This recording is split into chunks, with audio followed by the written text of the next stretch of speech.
So team, just me back in the studio. When I say studio, this is actually my new home. So if you're watching this episode on YouTube, welcome to my very barren and empty office.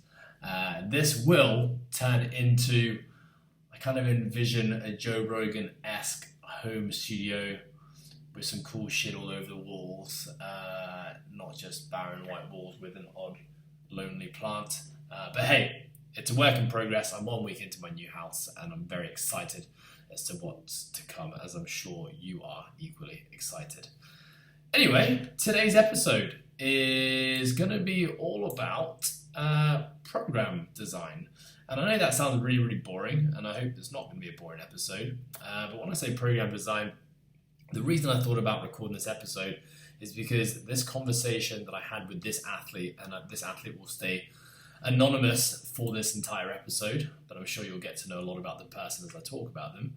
But I literally just had this conversation with this athlete just last week, and I've gone through this process of questioning, understanding, and eventually getting to the point of writing their entire first week of training. And I thought, I've never really taken someone through a step-by-step process as to how I do this. I have recorded another episode on my thoughts on periodization and programming, and that is kind of more just a general overview as to what you would do with regards to, or some of the methods you could use with regards to writing a training design or training program. But this is going to be a lot more specific. So let's just kind of get straight into it. Some context is needed here.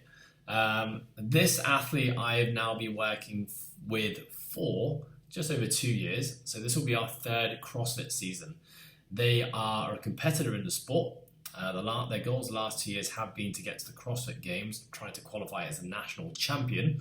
But since the rules changed this year, we realised that was probably not an attainable goal for where she's at right now. So we decided to shift the goal to be trying to get to the continental level of competition, which would basically be the old regionals or the old sanctional level. The reason she decided not to take part in the CrossFit Open this year, there's a lot of other stuff going on with life that she felt she just couldn't give 100% to the CrossFit Open, and therefore decided to kind of take a step back there and reevaluate the goals. Now, personally as a coach on this, if a client was to say, 1 week before the CrossFit Open that they didn't want to take part in it, and the first question I'm going to ask is why. I think it's really important, not just for my sake, but also for that athlete's sake, who's put a lot of work in towards this goal to then pull out a week before. I think a valid reason is necessary for both parties, in which case, in this example, 100% resonated with her reason, made complete sense. And what we then did was say, look, take the rest of the week off, don't do anything hard, have a little think about what you want to do next. And when the time is right, let's sit down together and start talking about it. Now, I was really willing to give as long as she needed to kind of get to the point where she was ready to get back into training. As it so happened, she took 4 days off that week, did some training still, but nothing where she was striving for adaptation or to get better, just kind of moving.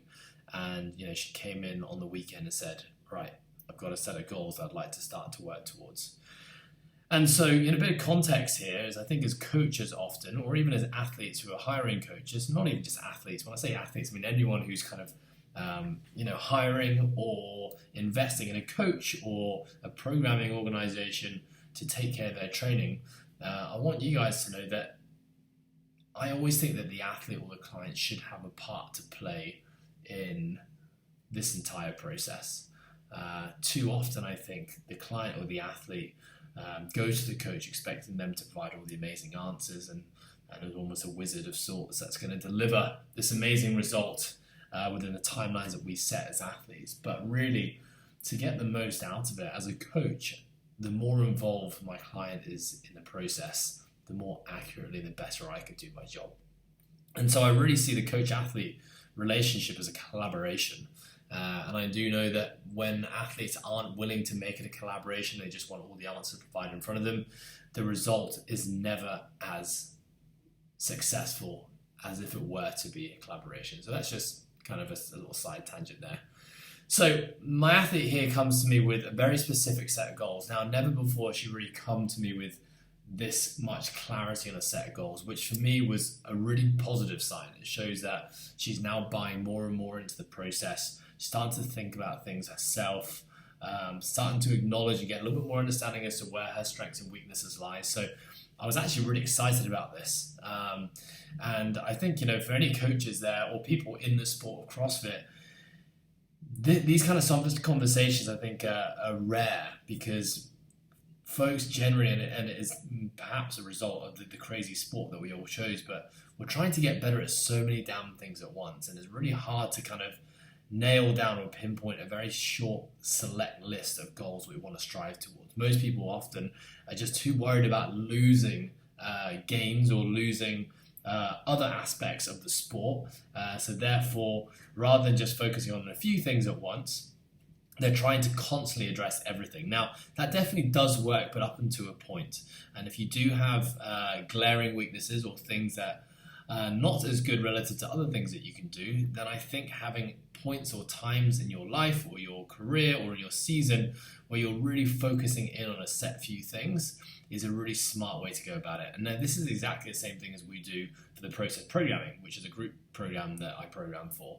We're not just trying to hit everything at once. We're going through training phases where there's a very specific focus in terms of the movements, in terms of the energy systems, in terms of the skill adaptations that we're chasing for, and just kind of over the year, we kind of just chip away at these different things. And this is what I refer to as a limitation-based approach to programming, which is what I talked about in the previous episode.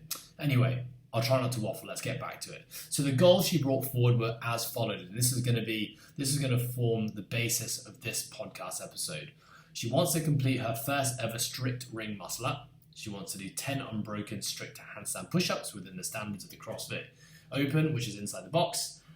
Complete 10 unbroken bar muscle ups. Complete 7 unbroken ring muscle ups. Complete a 200-pound clean and jerk. And run 5 kilometers in under 25 minutes. The overarching goal is to compete in a 2022 CrossFit Games Open and qualify for the continental competition. So she would be competing in one of those kind of sanctioned level events, which are now called continents. So there are our goals. She kind of came forward, had these things written down on paper, and we had a sit down in the office. This person trains in the gym that I work at, Coastal, which is fantastic. I'll kind of give you a bit more in that story a little bit later. But obviously the first question you have to ask as a coach is, okay, really cool that you have these goals. That's awesome. But why? Why have you come to me now with this set of goals? And I want to know the reason behind each of these goals. And anyone who's been through any form of assessment protocol will know the 5 whys. Continue to ask why until you really get to the kind of root cause of the problem, or in this case, of the suggestion. And so I wanted to understand, why did you pick these specific performance metrics? And so the answers were as follows. Well, firstly, she's someone who's always operated better when she has a specific target to chase for. So rather than let's just continue to get better all the time, she likes a process of having kind of a definitive timeline and kind of going all in with a specific set of goals. Now, this is just something as a coach you just need to understand and learn with your athlete. It's not something you can pick up on your very first assessment. This is kind of something that you're going to build awareness as with a coach the longer you work with an athlete. So that made sense. Okay, now we've got some really specific goals, and I know that's how you operate best. The next one was that over the last year, which is a really, really long, prolonged CrossFit season, we did loads of strength work, because relative to all the things that this athlete can do, strength was something that's really holding her back. And we're talking about strength, we're talking about the ability to move external loads like a barbell, but also the ability to express relative strength. So basically using her own body weight. So a lot of gymnastics movements that we see in the sport of CrossFit. And what she noted was, and she came and professed this forward, was that although the structure was there, she took a lot of mental breaks from program. So she didn't consistently attack every single week the way that she possibly could have done. And there've been other reasons for that. For example, life and her job and her career, moving houses, moving countries, all those things kind of got in the way. But, it's really cool that she has that perspective to know that, she understood the goals of the year, but knows that she didn't really get 100% out of it as much as she could have. With that said, she really saw the benefit. She PR'd her snatch. She had massive progress and PRs on her strict pushing and pulling strengths. Burpees, which used to be a real weakness of hers after all the strict pressing strength we did, Burpees have now turned into a strength that she actually really enjoys. Strict handstand push-ups, she's made huge leaps and bounds in there. We just know it's a factor of the sport, and to be competitive in strict handstand push-ups workouts, female athletes need to be doing at least 15 to 20 unbroken these days. Running has always been a weakness of hers, and she's never really targeted it. So she knows that she can already run 5 kilometers in about 27 minutes. So she already had some data. So that was the only reason she picked a 5K run, because she had some data on it. She'd run the distance a few times, and that was kind of somewhat of an attainable goal that she could set. Clean and jerk, she's always struggled with squatting. Part of that is just kind of the way she's been put together. Really long legs, short torso. She's super mobile, but the squatting movement is definitely not what her body's built for. So squat movements in general are quite challenging from a positional standpoint, but also in terms of how much strength she can express. So she knows that partly in order for her clean and jerk to come up, she's going to have to get stronger. So those are the reasons, her whys for the goals, which I completely agreed with, and I was really happy to hear that she'd put thought into process, and it wasn't just because, well, so-and-so on Instagram clean and jerks this, and therefore I want to do it. Or it looks cool to talk about, to post how strong you are and not how aerobic you are. And I know all about that personally. But anyway, good reasons for the goals. And that for me was enough of a driving factor to know, well, these things clearly mean something to this athlete. So if we're going to go down a path now of trying to improve these things, I know there's something deeper down that's going to drive this athlete to actually want to do it.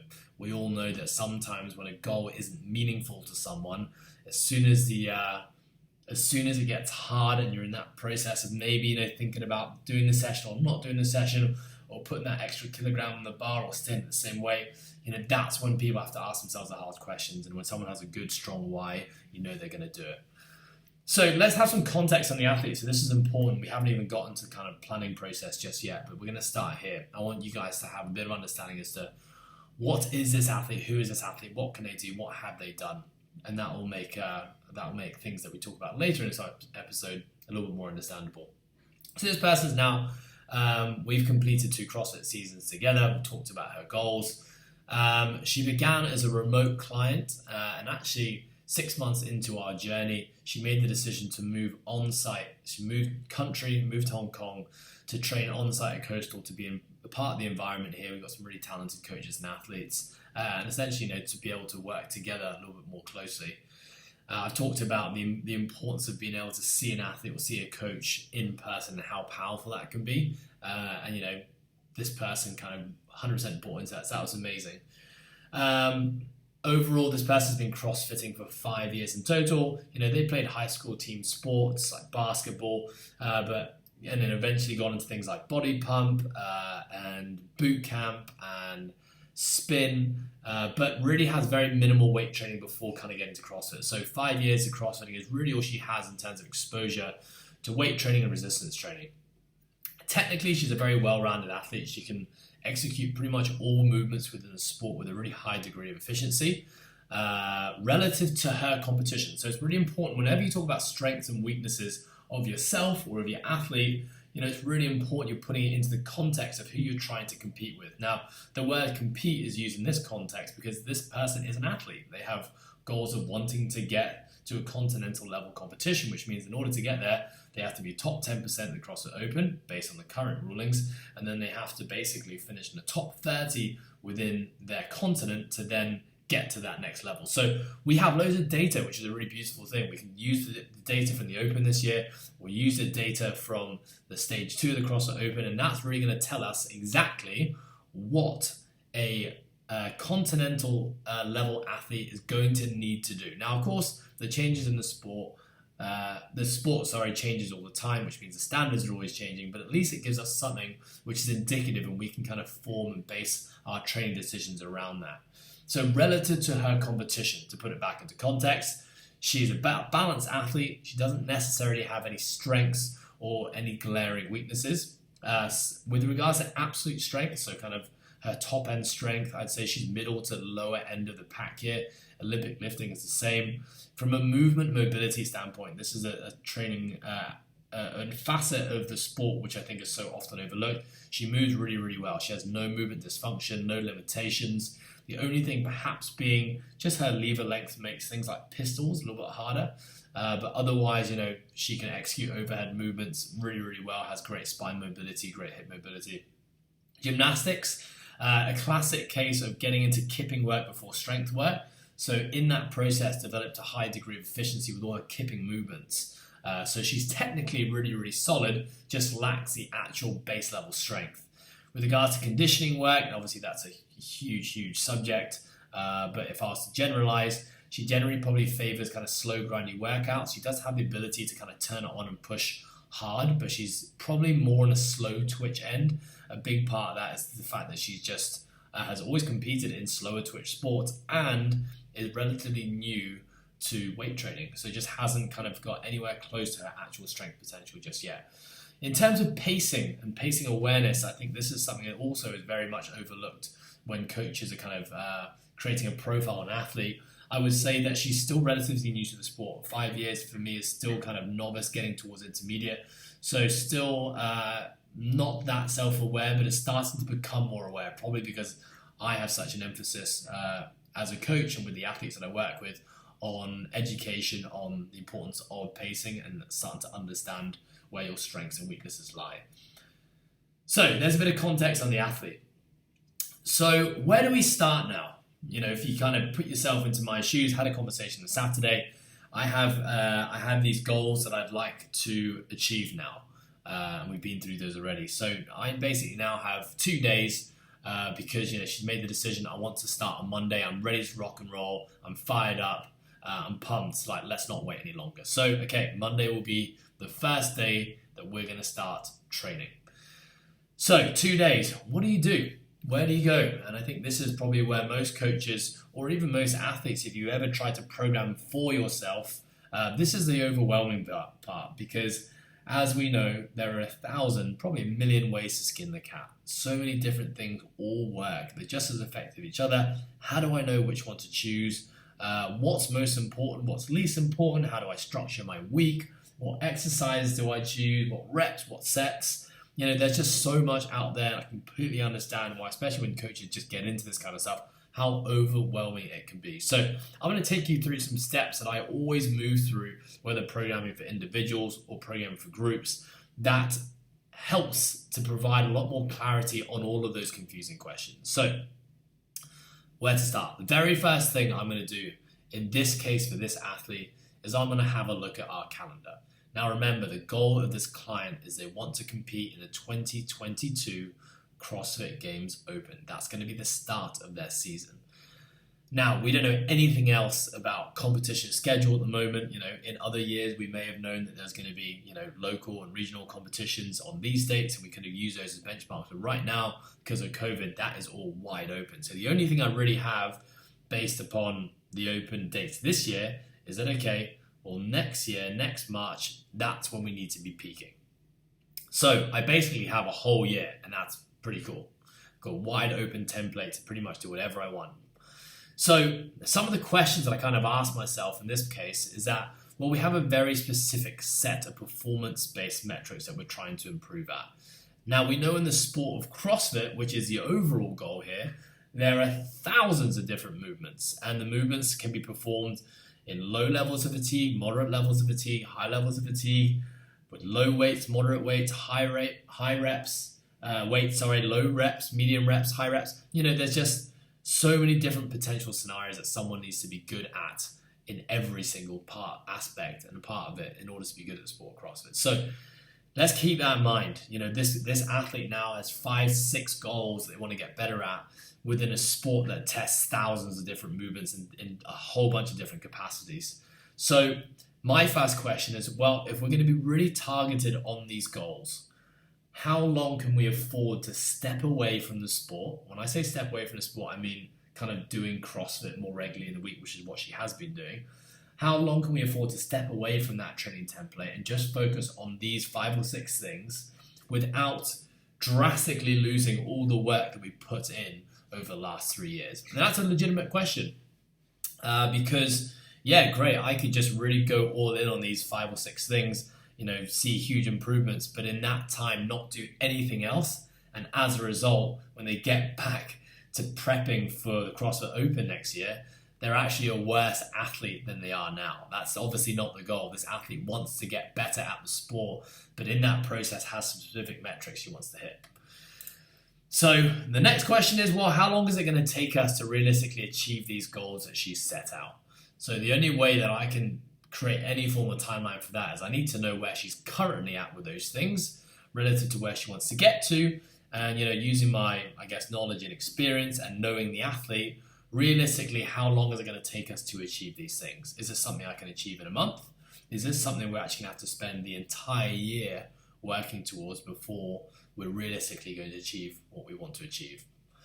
So, whilst it makes literal sense to be able to map out every single week for the next year, we all know that life always throws unforeseen challenges at us, which means that having a very fixed and rigid template is generally not a very successful thing to do. And I know if coaches you've been through, classic literature and periodization, that's what they're going to tell you to do. And I think it's important to have a rough framework as to what you want to be doing throughout the year. For example, what I'll tell you right now is that I know probably about 2 to 3 months out for the CrossFit Open, we're going to be doing a lot more training that looks like the CrossFit Open, which means that, very targeted weaknesses are probably going to be touched on a little bit less, and we need to go into kind of more of like a general training template. That's what I definitely know for sure. But outside of that, I'm not really sure. So I've basically got 9 months to play with where I'm not really sure what our training's going to look like. So what I did to start is I basically said, all right, we're going to start with 12 weeks. 12 weeks is basically about 3 months. I know that's going to give us some good time to start working towards some of these priorities. Now, are we going to achieve all of these tests that we've set out, these benchmarks in that 12 weeks? Some may actually occur faster, some may not, but I'm just going to give a 12-week base to start, because I can also communicate that to her to say, hey, for the next 12 weeks, we're going to go all in on these, whatever these things are that we're going to address now. So that, again, gives her a timeline, because remember, this athlete responds well to timelines. So rather than saying, hey, we're going to be spending next year working towards these things, that's a little bit less motivating, I would say, and it's hard to really stay that focused for that long. So we'll go with 12 weeks. We'll dig into why I kind of picked 12 weeks a little bit later. So the next question is testing. Now, given the goals that this athlete has, I now need to know, well, what can she currently do? Now, luckily, because I've been working with this athlete for, 2 years now, I know exactly where she's at with all these things. So I know that she currently can't complete a strict muscle up, and that is due to the fact that she's lacking some false grip, specifically pulling strength. I know that she can't complete 10 unbroken strict handstand push-ups with inside the box because she spent all of the year training with her hands outside the box. And just is fairly new still to strict handstand push-ups. 10 unbroken bar muscle-ups and the ring muscle-up goal. I know that technically she's really efficient, she just lacks the strength to be getting more. So I think if we can build up strict capacity for pulling and dipping, she's going to see some improvements in her kipping, bar muscle-ups and ring muscle-ups. Clean and jerk. I know that her jerk is a lot stronger. I know right now she could probably jerk 200 pounds, but I do know that her front squat 1 rep max is about 200 pounds right now. And so in order for her clean and jerk to come up, we're going to have to get her legs stronger. Specifically, we're going to have to get her front squat stronger. Now, she also has a few small technical issues in the clean that we need to clear up, but generally speaking, she moves well. I know if we can get her to squat more, she's going to clean and jerk more.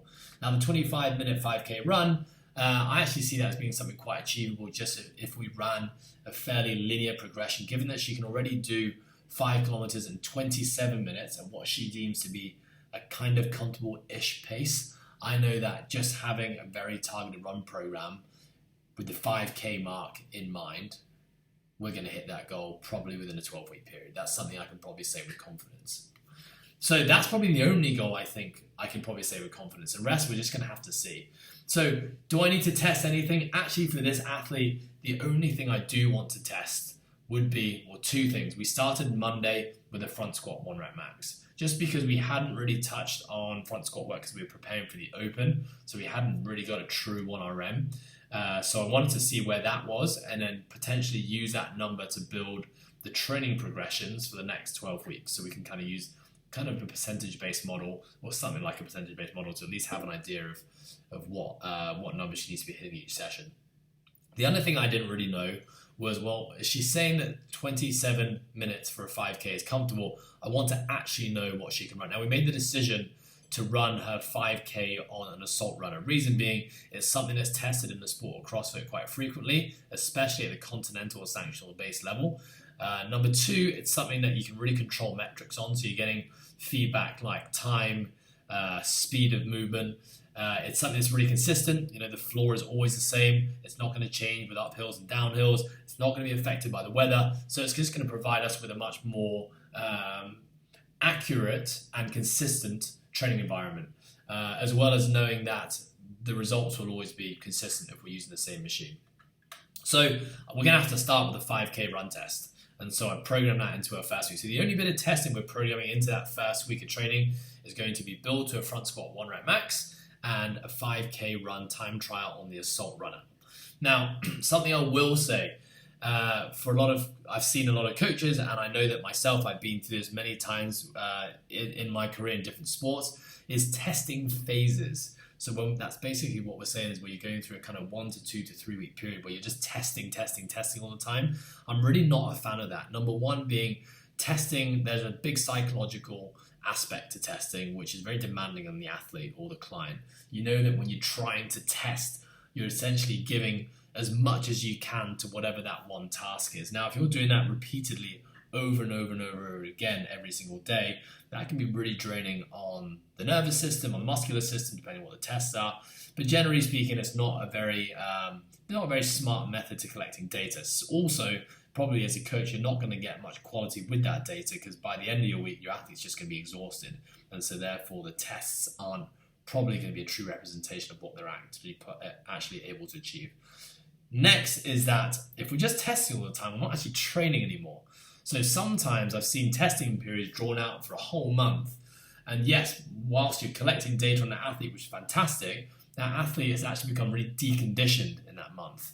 And so they kind of get into their training and feeling really, really unfit. So it's kind of about blending the two, in my opinion, trying to find a way to continue to work towards the goals that that client has set out, but whilst also getting some data that is actually, putting them into the testing environment. So a bit of a side tangent there.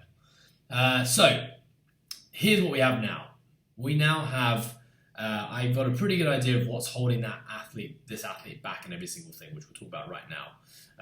I'm going to have them do 2 tests, which can give me some real good data and stats on a couple of tests that we need. Now it's about prioritization. So step 1, look at the calendar. Step 2, do we need to do any testing? Step 3, now that we have the data, prioritization. What is the most important thing of these goals that we need to start addressing first? What is the least important?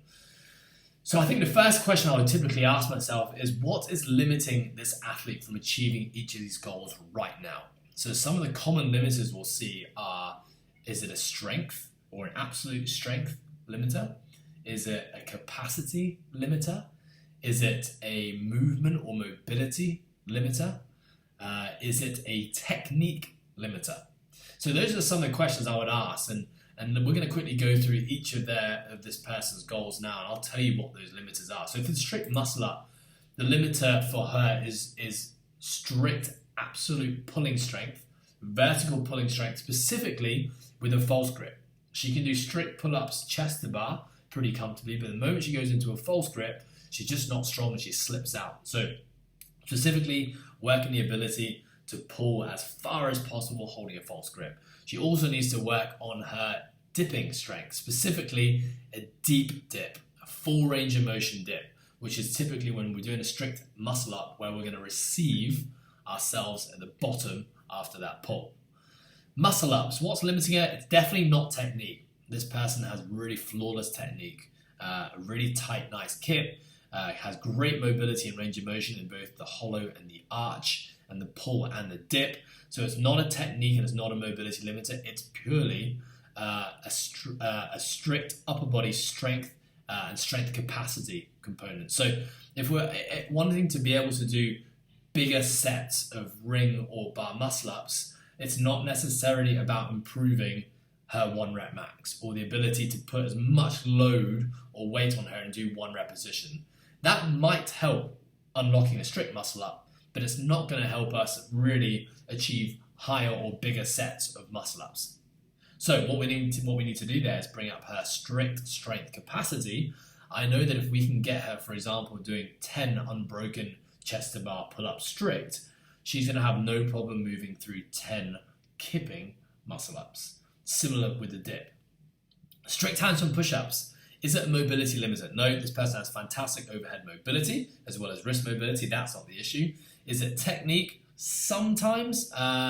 Perhaps isn't that consistent with head placement. Sometimes goes a bit between the hands versus an A-frame. So a bit of cleaning up there. But really for this person, it's just an overhead absolute strength and kind of like an absolute strength endurance limiter here. So we just got to do more strict handstand push-ups or more overhead pressing that's going to support her strict handstand push-ups. Clean and jerk. She wants to clean and jerk 200 pounds. Now the problem is right now her 1 rep max front squat is about 200 pounds. So unless she is extremely efficient and she can get under her 1 rep max front squat in a clean, which would A, be very impressive, but B, it would mean that she'd have to put a lot into standing up that clean, which means she probably wouldn't have much for the jerk. So what's holding her back here? Well, she's a really good jerker. I said that already. The jerk is not really the issue. We don't need to drive up more jerk strength. What we need to improve is her front squat absolute strength. And I know that if I can get her to front squat 225 pounds, with the current level of technique she has in the clean, she'll probably be able to clean 200 pounds. So that actually is going to be our target in this first block, is not just clean and jerk, because she needs to get stronger. Instead, we're going to do front squatting, bring up her front squat, try hit a 225 single. Whilst we're doing that, we're going to continue to give her touches on the clean and jerk so she's not losing touch with the technique side of things. But we're definitely not going to be clean and jerking, at least for the next 4 to 6 weeks, anything near 200 pounds just yet. Priority 1, front squat.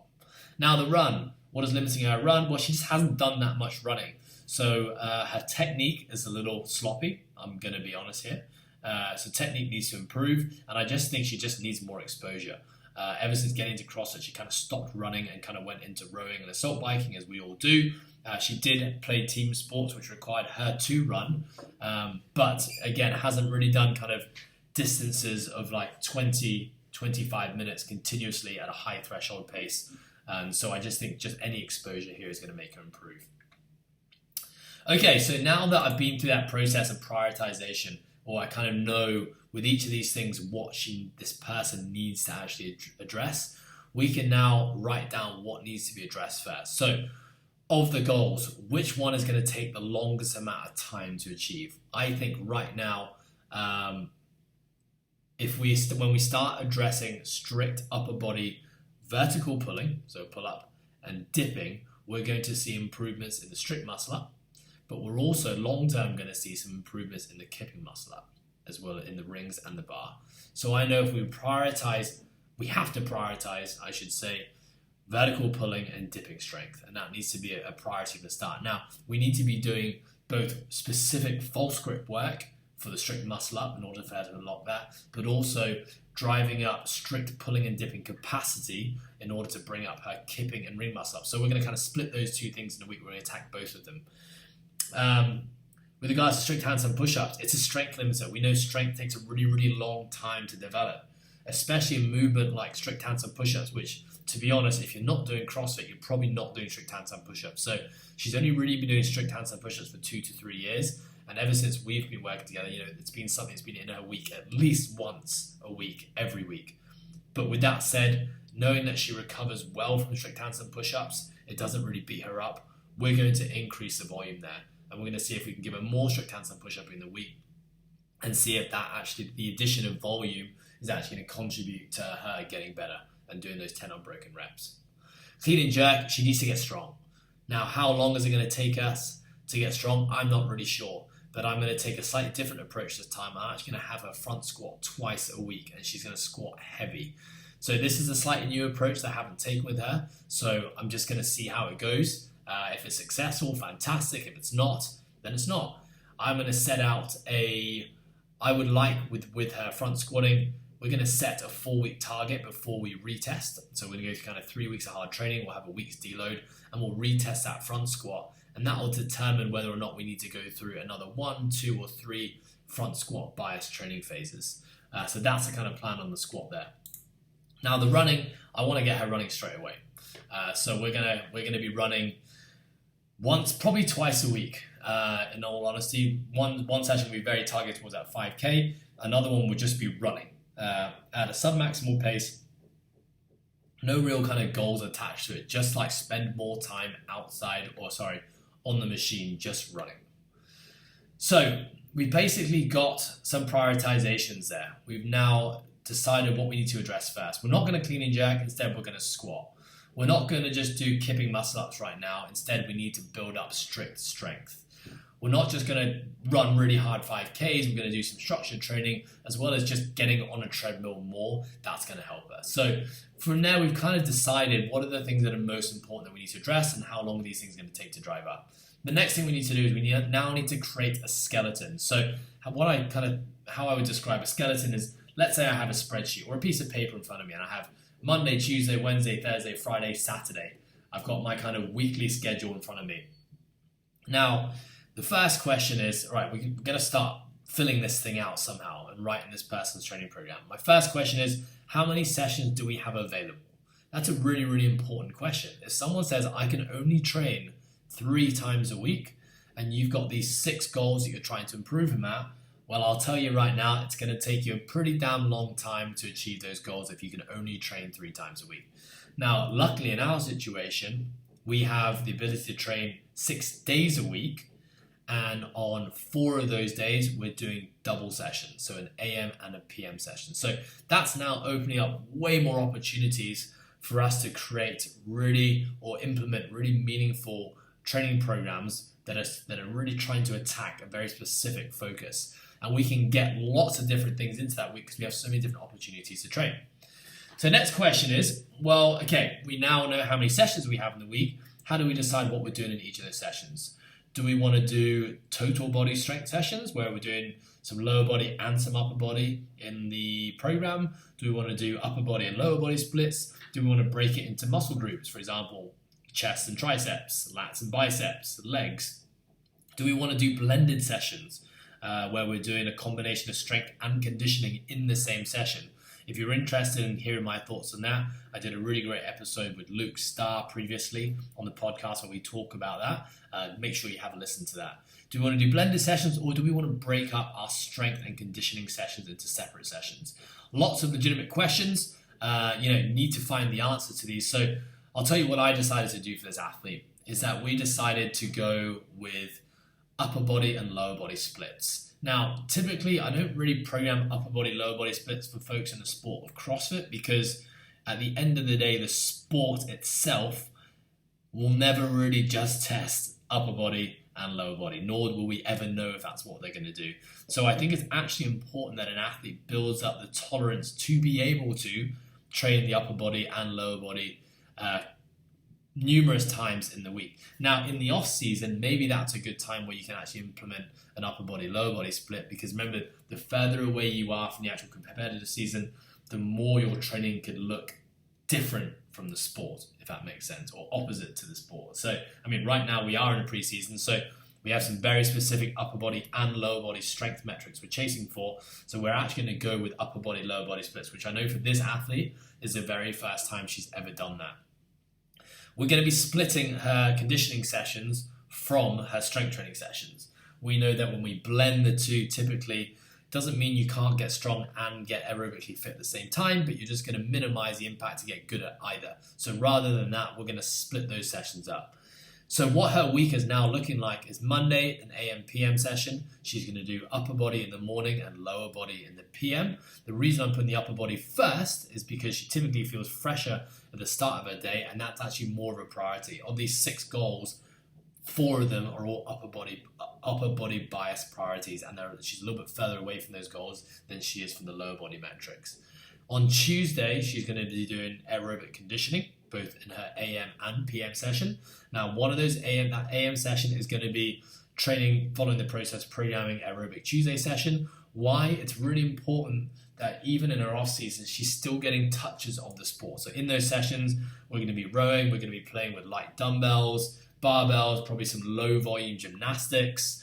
So it's really important she's getting touches on that, as well as staying a part of our community, because our team trains together and our community trains together. I want her to be a part of that. But then her PM session will be specifically biased towards running. So she'll be doing some running-based intervals and making it a little bit more specific to her goals. On Wednesday, she's going back to morning, AM and PM. Her AM is going to be upper body support work, so it's not going to be as hard as her Monday session, because I know now this is 3 days in a row. She's probably not going to have quite as much to give. And her PM session is going to be a little bit more Olympic lifting bias. We'll be doing some snatching and some lower body support. So basically, you've got a really hard session at the start of the week on a Monday, a moderate conditioning session on a Tuesday, and kind of like a moderate support strength session on a Wednesday. On Thursday, she's going to rest and do some active recovery. We're going to set up just some basic parameters here, which is basically get outside, have some fun, de-stress, do some movement mobility work, make sure you're ready to rock and roll on Friday. Now on Friday, AM, PM session, again, coming out of a rest day, she typically feels good on a Friday. We're going to make this another hard training day. So upper body strength training in the morning, lower body strength training in the PM. Again, prioritizing the upper body work because it's more important for her right now than lower body. Now on a Saturday, she's going to do some CrossFit conditioning. So she'll be following our Saturday tester workout. So we do the process programming, which is just varied kind of metcons. Again, important that she's getting touches on the sport. We've said that the goal when she does these Saturday testers is not to be trying to win the workout. It's just get through the workout, have fun with it, get some touches on the movement so you don't forget how to do them. But, outcome and results and the leaderboard is not important at all right now. And I want you to deliberately pull back in terms of your intensity. She'll be doing that second session on Saturday, or kind of making it part of the same session, or she'll be doing some kind of hard running training where she's working towards that 5K. So that's what her week's going to look like. So again, what we're doing, we're going a hard day, a moderate day, a rest day, or an easy day. Then we're doing a hard day, then we're doing a moderate day. So I think it's really important to know that there is structure within the week as well. We can't just do hard sessions all the time, because we're just going to get that athlete burnt out, injured, broken, and probably not achieve our goals. So also always looking at the actual week itself and making sure you're not just stacking really, really hard sessions next to each other. Similarly, we're not giving too many easy sessions as well, because then we're not going to be driving adaptation. So how about deloads? Well, deloads, literature tells us, we should typically deload every 3 to 5 weeks. But of course, that's absolutely rubbish when you have no context with regards to what that athlete is actually doing and what they're striving towards. Now, given that this athlete is going to be doing a lot of hard strength training, and I know how draining that can be on the skeletal system, the muscular system, but also the nervous system, it's really important that we actually are taking probably more deloads than we normally would. So as part of the framework, I put in that we're going to be deloading probably every 4 weeks. Now, as always, I'm taking a client-centric approach to this, which means that if the athlete experiences or has a need, or the signals in her programming results are telling me that a deload is needed earlier, then we'll deload it earlier. No problem at all. Similarly, if we're getting to that 4th week, we need a deload, and actually the results are looking fantastic and there is no need for a deload, we may actually not deload that week, or just make the deload a little bit less aggressive. But as always, it's important to have that in your framework to ensure that you're just not missing it and potentially pushing through too many weeks and too many sessions of hard sessions, and then having to take a forced deload where you basically just strip back on everything in order to allow the athlete to recover. And really, in the journey of an athlete, especially in a pre-season, you don't really want to be spending any time doing that kind of stuff. So just kind of something else to think about there. Okay, so now let's have a little back step here. We've looked at the calendar, we've decided what we need to test, we've prioritized which things are most important, and which needs to be addressed first. We've created a skeleton now, so we know what we're going to be doing roughly in each day. Now the next part, we're going to add the movements to the template. So what movements are we going to be addressing on each of these days within the training week? So remember, you've always got to relate back to the client's goals, both their short, medium, and long term. So right now, it doesn't make sense me looking to try and keep this athlete as structurally balanced as possible, which is sometimes what we do as coaches, because achieving structural balance is not what this client wants right now. This client has some very, very specific goals that we need to actually create a training program with exercises that's actually going to get that person better. Now, if the athlete becomes a little bit less structurally balanced in this time, that's okay, because that is a goal. Now, long term, is that something we want to be doing as coaches? No. We're definitely going to probably come out of this training phase, whenever that is, and probably readdress some of the things that she hasn't been doing to ensure she's staying healthy, because at the end of the day, we're always having our eyes on the long term. Longevity is super, super important. We want our athletes to be doing this for a really long time. And so, movement selection, remember, what is the short and long-term goals for this client? Short-term goals, we have these specific metrics. Long-term goals, we want this person to be competing for a number of years after this, and they have to be competitive in the 2022 season. How many times a week do we hit each movement? Well, they want to squat, so should we squat every day? Maybe. Should we do strict hands and push-ups every day? Maybe. Should we do strict pulling Who knows? At the end of the day, you never really know, because this stuff is so damn individualized. What I do know is that, having worked with this client for 2 years, is that I know she's a pretty resilient cookie. She can handle quite a lot. She typically doesn't experience things like joint and muscle soreness all that much. She sleeps a lot. She makes a lot of sacrifices outside the gym to ensure she can be at her best when she does train. So I know that with this athlete, she can probably handle more volume than I've given her in the past. Now, where do we start? Well, minimum recoverable volume. So in terms of reps, sets, exercise, which we'll talk about now, we always want to start by giving the athlete as little as possible and seeing if it's enough to actually move them towards their goal. What we often do as coaches, we layer just way too much intensity, way too much complexity, and way too much volume in that first week. And what starts to happen, or that first training phase, is the client is unable to achieve what we set out for them to do. They feel like they're a failure, they feel defeated, and we end up having to strip back volume and intensity constantly to eventually we find what that optimal number or that optimal prescription was. Now, we just don't want to do that. It's just a waste of time, it's a waste of valuable resources, it's a waste of valuable energy. Instead, let's start with as little as possible, and if we get through week 1, well, then let's think about adding a little bit more to week 2. And that's kind of how we're going to take, the approach we're going to take with this minimum recoverable volume. So in terms of now getting to exercises, reps, sets, and coach's notes, well, that's something you have to kind of lean on your experience as a coach, or your past experience as an athlete or as a coach, knowing your athlete. And this can be super nuanced. This probably has to be an episode all in itself. But what I will say is that for a starting template, when working with a new client, I'm going to start by only programming 1 week at a time. There are some points in the year where you could map out a 2 to 3 week training block, and we may get to that point a little bit later into this 12-week journey. But for now, I want to see how she gets on with this first week. Was the volume right? Were the exercises appropriate? Was the intensity appropriate? Do we need to pull back? Can we push on more? What do I need to change for week 2? And so I'm going to take a very flexible approach to this whole kind of training design process. Here's my skeleton, here's my rough plan, here's my design. But at the end of the day, I just got to see if it works or not. And if it doesn't, I'm completely fine with that. And I'm going to communicate that to my athlete and let them know, hey, this is a template that we're going to start with. Let's be flexible here. If it works, it works. If it doesn't, let's just be ready to change. And I would say, coaches out there, if you're listening to this, don't be resistant to change. It's completely okay to make mistakes. No one gets it right the first time. I still get it wrong all the time. And being able to be humble and say that, hey, I made a mistake here. Apologies for that. Let's try change it up. I think that honesty, that humbleness, and that vulnerability is super, super important for any coach and athlete relationship. Of course, when it comes to filling in the exercise and reps and sets and writing out that week, we're always going to have to take our time to explain the why. Right? A Bulgarian split squat. Everyone hates a Bulgarian split squat. But if you explain the reason behind why a Bulgarian split squat might help you to improve your front squat 1 rep max, which is a goal you're striving for because you want to clean and jerk 200 pounds, well then suddenly the Bulgarian split squat has purpose and meaning. And therefore when I do my Bulgarian split squats, I probably won't be dreading it as much. And I think explaining the why or understanding the why if you're an athlete is a really, really, really important part of the process. At the start of this episode, I talked about the importance of collaboration.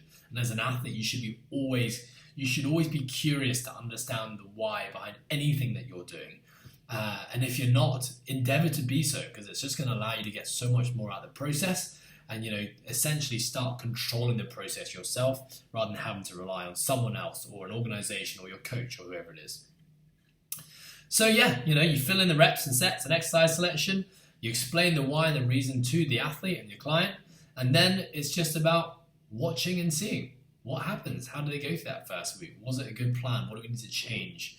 What worked? What didn't work? And if I'm going to make any change, I will communicate those changes back to the athlete so they know exactly what, why, and how they do it.